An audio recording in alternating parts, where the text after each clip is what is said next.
we're beginning to understand the causes of the main developmental brain disorders, such as, for example, epilepsy or psychosis even. We now know that the environment, but very particularly changes in specific genes, can actually be related to the onset of these conditions. However, genes per se, do not cause this disorder. Genes contain the information that is required to build the brain. And therefore, we need to understand how these variation in genes or in the environment actually impact human brain development to be able to, understand the causes and treat these conditions. Traditionally, we have used mostly animal models to these experiments. However, there are aspects of the biology of humans that are unique and that cannot be reproduced in animal models. So at Keynes, what we're trying to do is to bring together all the experts we have on human brain development to tackle this problem. We have world-leading experts in human brain imaging that can look at great resolution on living embryos and fetuses and children, and how the brain develops using imaging techniques. But we are now becoming smarter a bit about using cellular models to be able to, in the lab, being able to reproduce some of these aspects. For example, we can use tissue from embryos to gather some properties of the developing brain. Or we can even use brain organoids, which are, somehow, small avatars or small models of human brain development that we can actually manipulate to understand how these brain conditions are arising. My research aims to understand how the human brain and its activity first develop and become organised at the time of birth. This research is motivated by my other work as a consultant in paediatric neurodisability in the Evelina Children's Hospital, where I manage the care of babies and children who unfortunately have difficulties because of an early brain injury. We use techniques like magnetic resonance imaging or MRI scanning, which can safely provide us with very detailed pictures of the brain, which we can then study with methods like computational analysis or using mathematical models. We're trying to understand when particular structures and patterns of activity develop in the early human brain and how this development is influenced by different factors like injuries or preterm birth. And we found that even in the womb or as a newborn baby, the human brain is already highly organised in terms of its connections and activity, and that when this is altered, it can predict then how a child might do later in life with their development.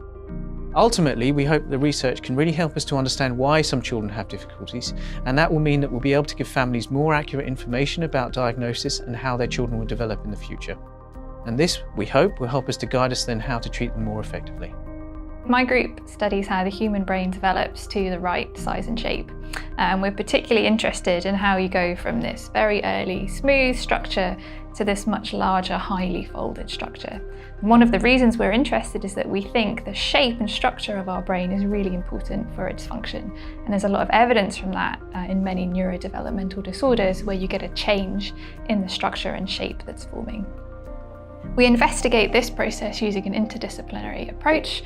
We use high-resolution imaging combined with biophysics and some computational modelling to try and understand how these folds are mapped out and what's regulating their development. We've uncovered some of the mechanisms for this, but now we're looking much more deeply into how that pattern is very, very similar between every individual.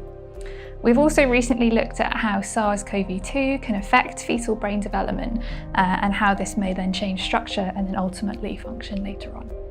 My lab studies the development of the choroid plexus, a brain region responsible for secreting the cerebrospinal fluid and protecting the brain from pathogens and toxins. So to study this region, we use organoids, a human model derived from stem cells. And this region would be impossible to study otherwise because the development happens in utero. So using this model, we can now understand better the role of the choroid plexus in human development and also in certain developmental diseases.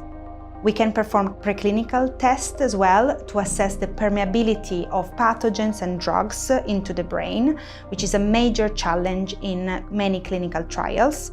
And for example, pathogens such as SARS-CoV-2 can infect the choroid plexus, so we need to be able to investigate this and test this to be able to understand also the translational impact in patients affected with COVID or, for example, long COVID.